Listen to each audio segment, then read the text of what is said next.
महाविकास आघाडीचे उमेदवार सुद्धा रवींद्र धंगेकर हे आज या वाडेश्वर कट्ट्यावरती आले होते आणि काय नेमके मुद्दे काय मांडलेले तुम्ही आज या सगळ्या याच्यामध्ये एक वेगळी संस्कृती खरं तर पुण्याची या निमित्तानं पुढे पुणे शहरामध्ये अनेक मुद्दे आहेत आणि तुम्हालाही माहिती आहेत आणि मलाही माहिती आहेत, पण प्रामुख्यानं मुद्दा हा मांडला की लोकशाही टिकली पाहिजे. अनेक भारतीय जनता पार्टीचे खासदार आज वल्गना करतात की आम्ही संविधानामध्ये बदल करू, म्हणजे ही भीती सर्वसामान्य लोकांना झालेली आहे आणि भीतीचं वातावरण आहे आणि हे भीतीचं वातावरण लोकांमध्ये चिंता आहे. तर लोकशाही टिकली तर देश टिकेल आणि देश टिकला तर लोकशाही टिकेल. तर महत्वाचा मुद्दा लोकशाही टिकली पाहिजे.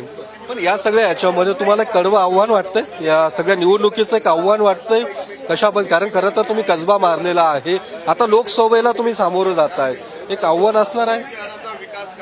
पुणेकर लढणार आणि पुणेकर जिंकणार आणि मी पुणेकरांचा कार्यकर्ता आहे आणि मला पूर्णपणे खात्री येणारा काळ हा इंडिया आघाडी आणि रवी धंगेकर विजय होणार आहे.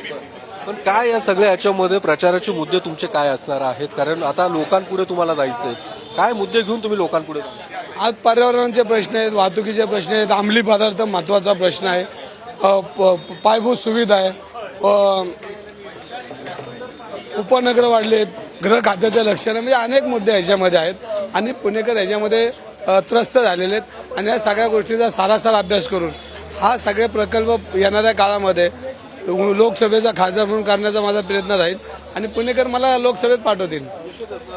रवींद्र धंगेकरांनी विश्वास व्यक्त केलेला आहे की पुणेकर मला लोकसभेत संसदेत नक्कीच पाठवतील आणि पुण्याच्या विकासाचे मुद्दे मी लोकांपुढे मांडणार असं रवींद्र धंगेकर आणि एकूणच या तिन्ही उमेदवारांचं या वाडेश्वर कट्ट्याच्या माध्यमातून सगळी काही भूमिका त्यांनी मांडलेली आहे. कॅमेरामन तुषार ननावरेसह योगेश बोरसे, TV 9 मराठी, पुणे.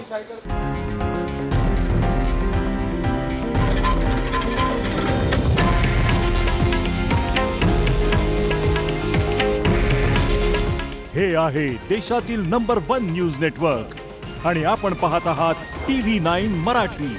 काळजी तुमची, हित महाराष्ट्राचं.